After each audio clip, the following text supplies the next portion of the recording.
Bonjour à tous, à toutes et aux autres, j'espère que vous allez bien. Aujourd'hui, je vous parle d'un sujet de tantra et notamment est-ce que la pratique de la sexualité peut mener à l'éveil. C'est une idée qui circule dans les milieux du néo-tantra, souvent aux États-Unis, mais pas que, aussi en Europe et en France.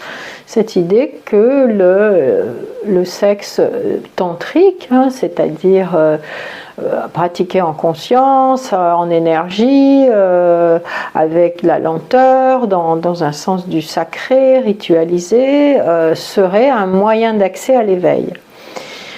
En fait, dans les textes classiques, il n'en est rien.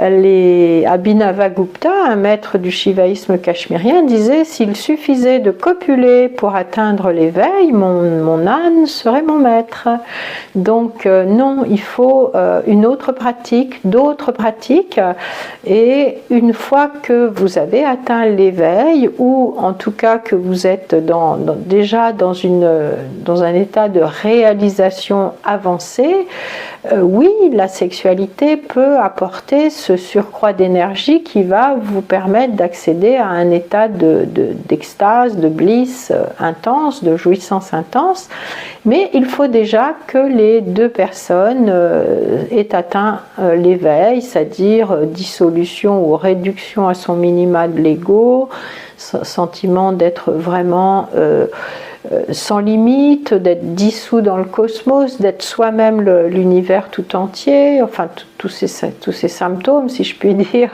de l'éveil.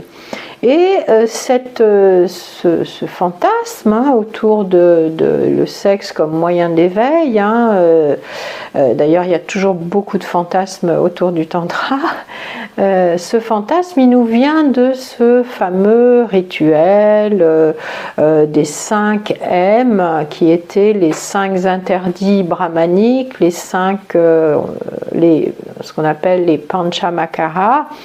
Donc il y avait ce rituel tenu secret où dans les textes on disait voilà on consomme ça et ça et ça.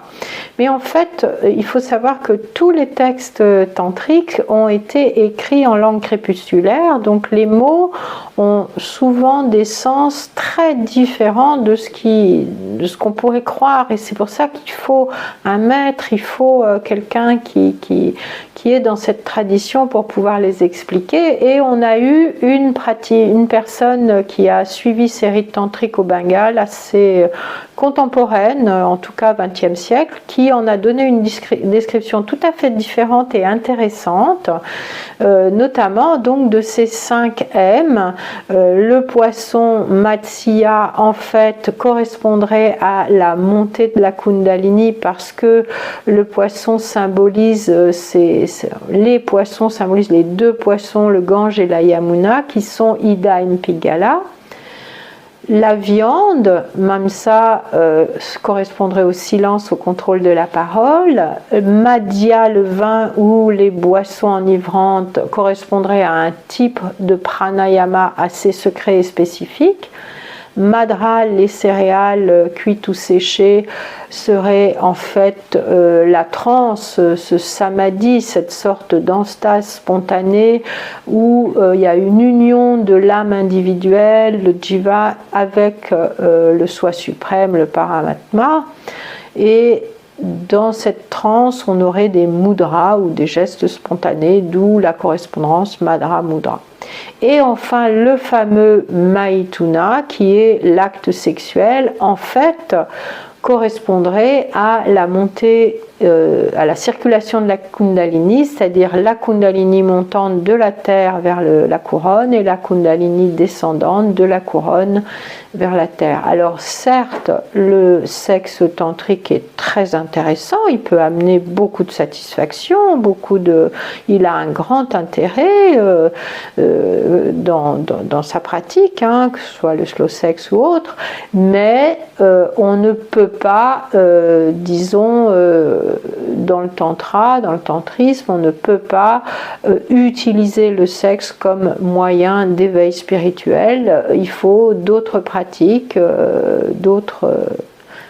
une ascèse, une pratique, une sadhana, pour qu'ensuite vous puissiez profiter effectivement de ce surcroît d'énergie quand il y a une union charnelle sexuelle entre deux personnes éveillées qui va intensifier leur expérience extatique, extase dans laquelle ils baignaient déjà avant.